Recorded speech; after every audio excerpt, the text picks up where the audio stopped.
restaurant. Aquazone, open every day for the summer holidays. Book now at aquazone.ie.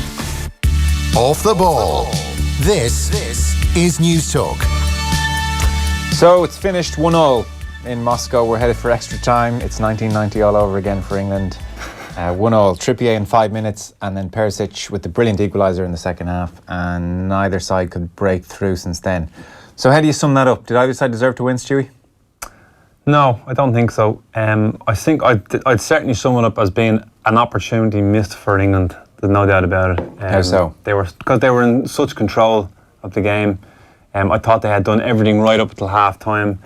If you want to be overly critical, you would suggest that they could have been a little bit more positive in that first half, and should have looked to have gotten the second, which probably would have killed off what I thought was a very, very tired-looking Croatian team. Right up until they scored, Croatia, until they equalised. Obviously, you would expect the goal to give you a lease of life, and it did. And they did have, probably in that final 30 minutes, they probably had the better of the opportunities, albeit kind of half chances. Mandzukic strike, and then of course Perisic one that he's worked really well, where he's beaten Walker down the left hand side and he's buried one off the crossbar.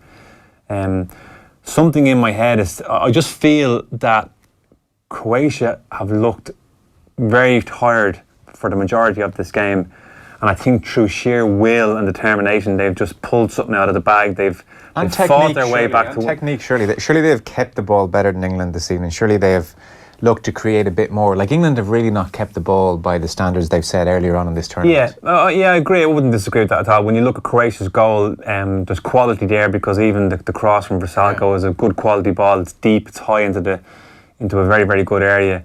And of course, Pericic's finish is out of the top drawer as well. Absolutely fantastic.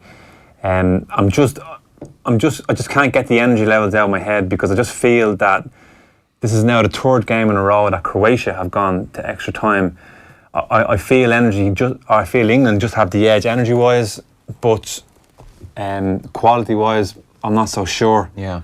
Just not so sure. They've got Rashford on the pitch the last 10-15 minutes. They haven't been able to get him isolated at all again in a 1v1 situation against either Lovren or Vida. I think if they do that, I think he can produce something, but it's just getting the ball to him at the moment. They haven't got the quality to get the ball to him. They don't seem to be able to, as they have been doing for so much of this tournament, routinely roll the ball out to John Stones and pass the ball into midfield and get them going in some kind of vertical lines. Yeah. I don't know, are Croatia You've got to give credit to Croatia. You've got to give credit to Croatia for that. They've done that really well. Right from the get-go, they've pushed high up the pitch. They've pushed Perisic and Rebic, Mandzukic right up high. They've tried to nullify that and tried to force England down the side. Which makes sense. It's exactly what you should be doing against this English side. You shouldn't just let them play out the way they have been. Yeah, completely. And it may have taken away from Croatia's game, but tactically that obviously hasn't worked, because they've gone 1-0 down after 5 minutes, albeit from a completely different opportunity, from a wonderful free kick from Trippier. I can't call it, Joe, to be quite honest. I'm only really making a decision here. I still give England a fraction of an edge, purely based on the energy levels and the fitness levels.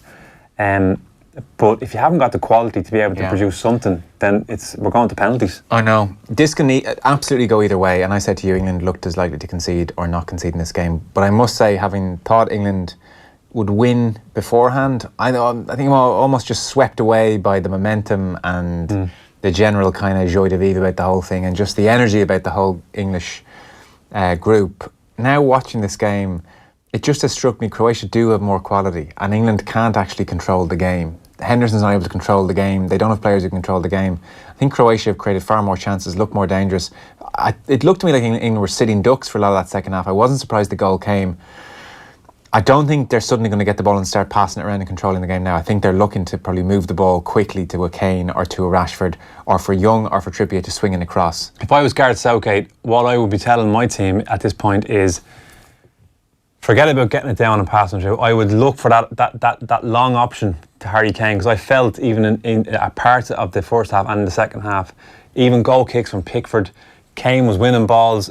At that time, it was Sterling that was picking up the loose pieces, but there's no reason why Rashford can't do that. Yeah. That's what I'd be telling my team to do, because, like, I completely agree. I don't think Jordan Henderson's all of a sudden going to change the way he plays because it's a semi-final. You know, I'm going to give me the ball and I'm going to make something happen. No chance. Certainly, certainly not in extra time. You've got to go with the players that you have. You've got to look to get the ball directly to Kane and see if you can feed off bits off him. Now, we're speaking from an England point of view. If you're Croatia, what do you do? Yeah. You know, what do you do? I think they look tired. However, they are finding themselves, especially Perisic, who I think is very clever, is finding them, Perisic, Rebic, getting themselves into little pockets between that back four and the English midfield four, and they're creating trouble. Yeah. Danny Rose on, Ashley Young going off. That's an attacking threat for England on. Earlier on, we asked you to identify our mystery voice. It was, of course... He was so good around that time, and I just wanted him to be part of it. Jason McAteer, congratulations to Donald Murray from Bishopstown in County Cork. You win a Domino's Meatfielder pizza, and you're in our end of week draw for £2,000 cash. Donald, all with thanks to Domino's, the official food of everything. OTB AM tomorrow morning, 7:45 AM. World Cup Daily back at midday, and then John Giles back here in studio in the evening reflecting on, well, either France against England or France against Croatia. The next half hour or so will decide. Tom Dunn on the way. We'll have updates on the air. We'll also come back on and chat with Stewie when this thing is done on our social channels. So keep an eye out for more reaction here on the show.